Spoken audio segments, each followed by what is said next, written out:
Hello and welcome to Mountain Patriot Homestead. We are in the kitchen. I've got my apron on, so let's get cooking.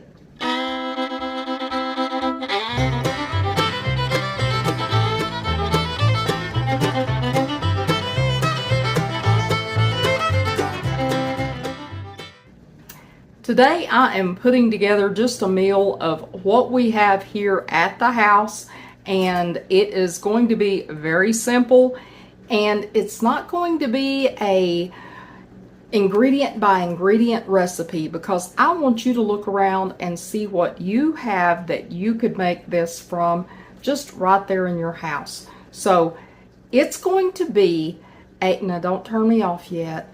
It is a butternut squash and apple crumble. Yes, that's what it is. And it is using butternut squash and apples that we grew right here on the homestead, and that I am taking the jars right out of the pantry and making for you today. So stay tuned and let's get this put together.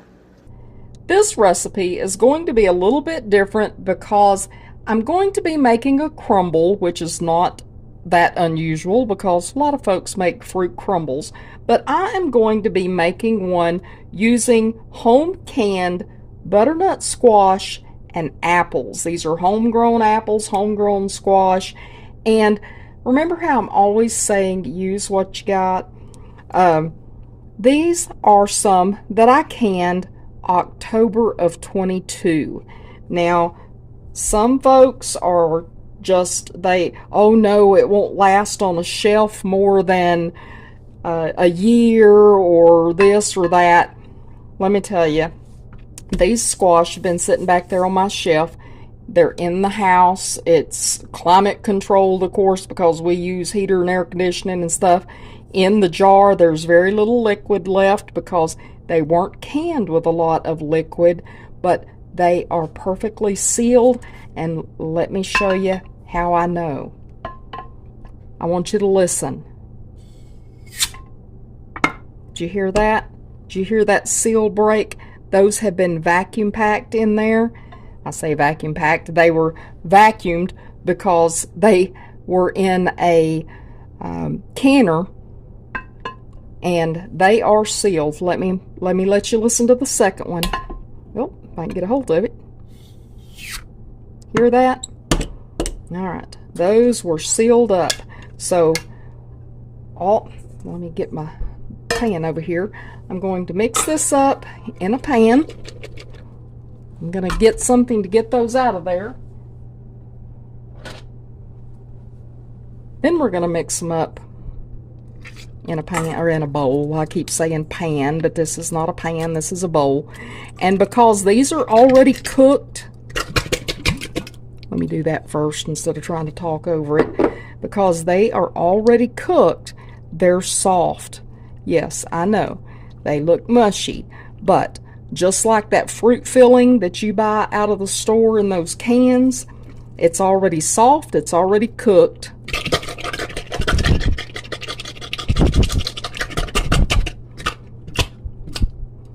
That sounded a little obnoxious, but regardless, there you go.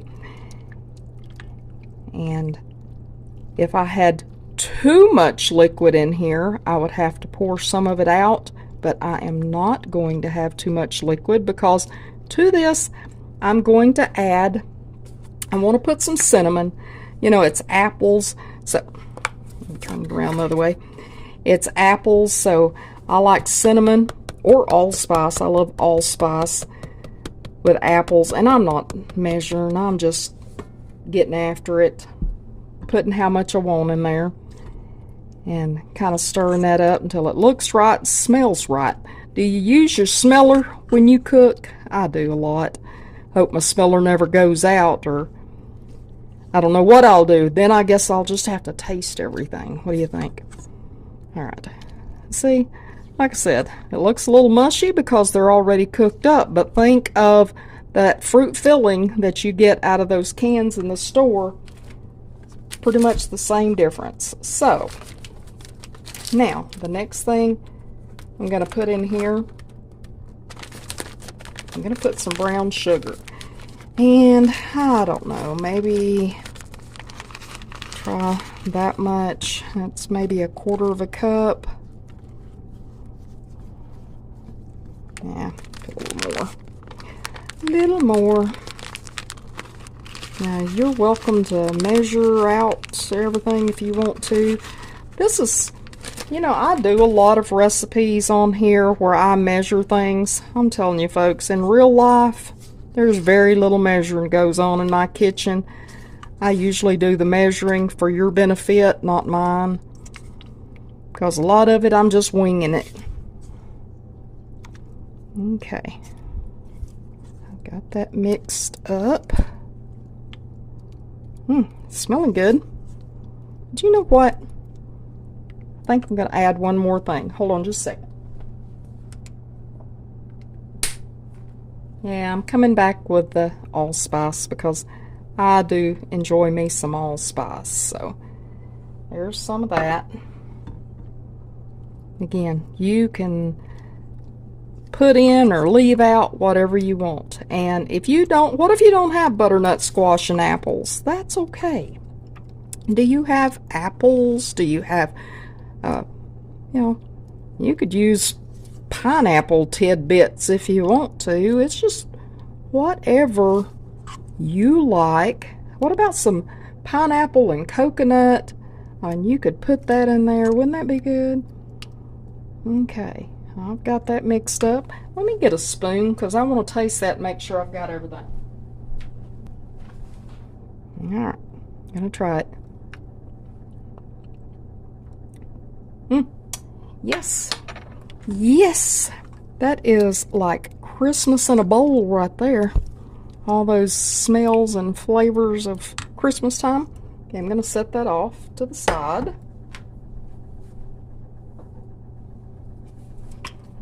And I'm going to get the cinnamon and stuff off my bowl there. And this is just a little casserole dish. You can put it in whatever kind of container. And I'm just using spray. You could actually use butter or whatever you want to grease up your pan with.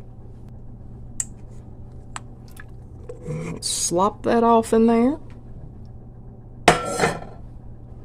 And spread it out. Just like that.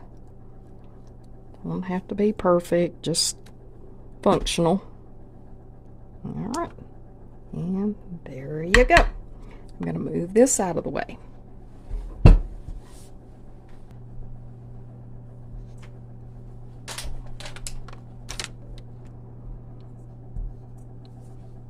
Got my bowl. I'm using my same bowl. I've just rinsed it out and dried it, and to that I am going to put in some graham cracker crumbs. You know, I didn't even know they made these graham cracker crumbs until, well, I guess a year or so ago, because I always just made my own. But I found these at the Benton Dent, and they were already crumbed. And I thought that was like a really great thing. So, to this bowl, I've got, oh, I don't know, maybe a couple of cups of graham cracker crumbs in there.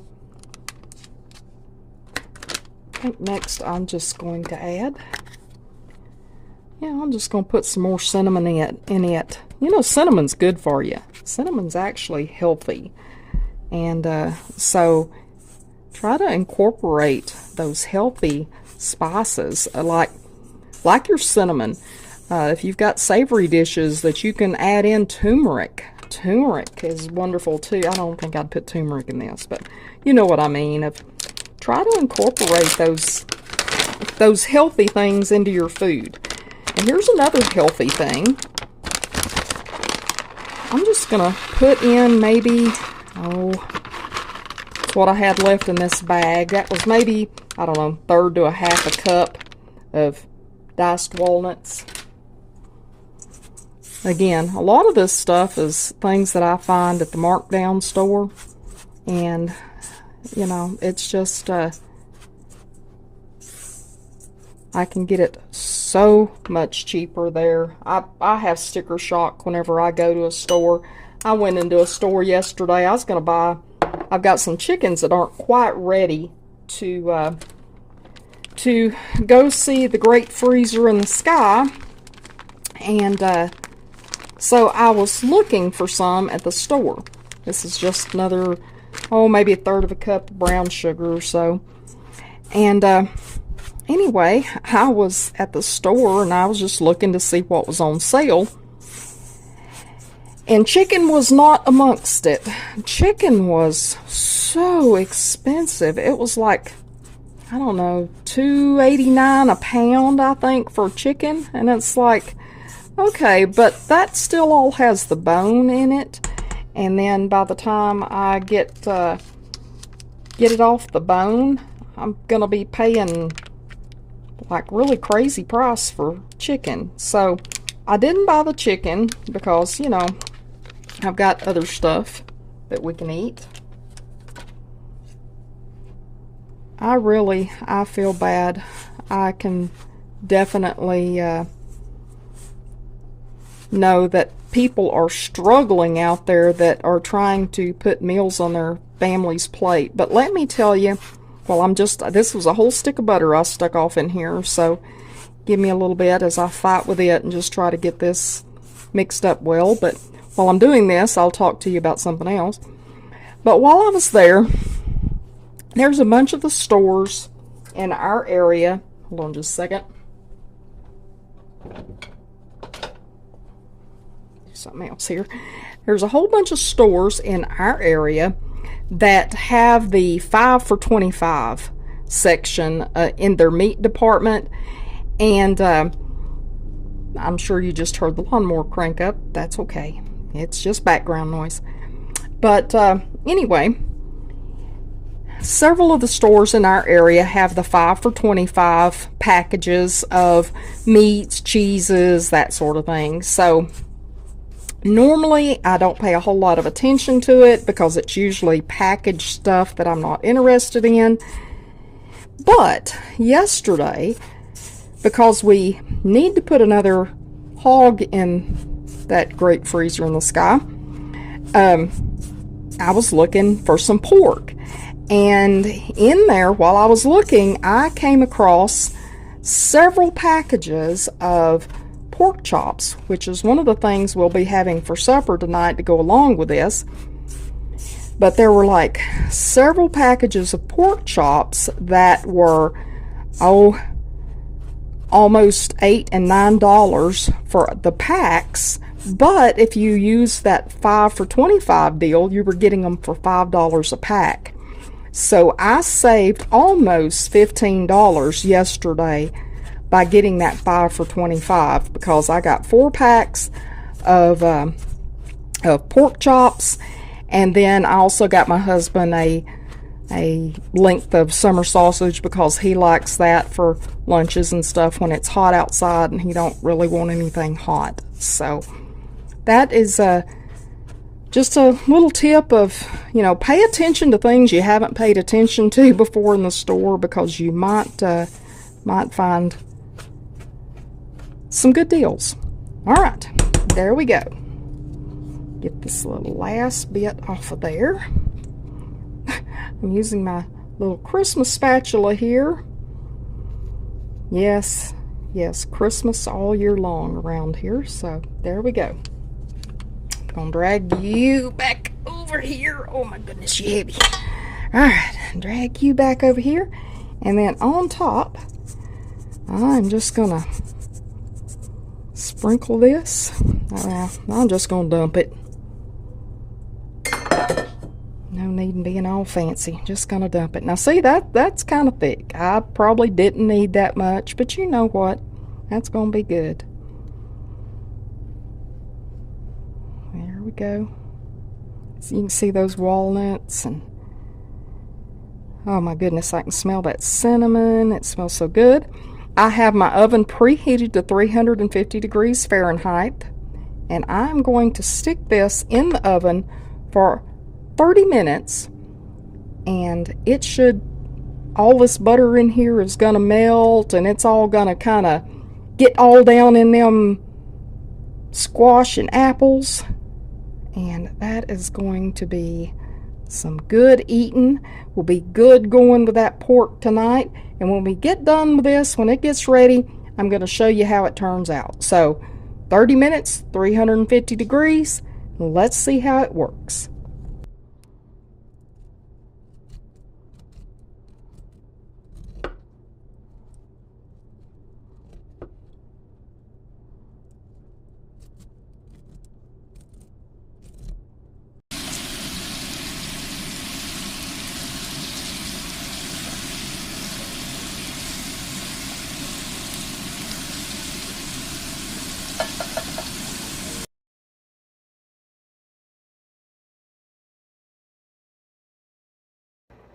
So here we are with the final results, and I don't know how many of you had doubts about how this was going to turn out, how it was going to look, but look at that. Can you see it? Does it look good? I mean, that filling in there is still moist, but it's not soupy. That topping is golden and crisp, and oh my goodness, it smells like fall. It just, do any of y'all have do you like wax warmers or anything like that that just smell like fall? This is it.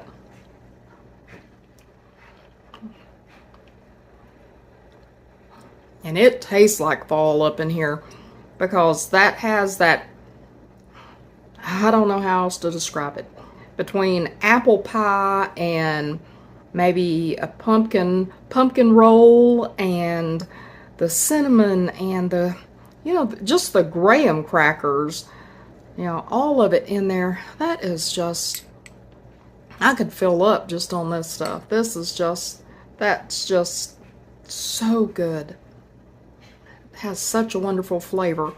So get in your kitchen, find what you have, experiment, use it, and become a creator yourself.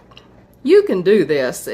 I know there are so many of you that are talented out there that make up your own things all the time. Share down in the comments with us and let us know some of these things, because there's a lot of people looking for a lot of ideas on how to cut back on their food budget, but yet still eat good and good tasting food. So share with us, and I'll see y'all again real soon. Love y'all. Mountain Patriot Homestead, signing out.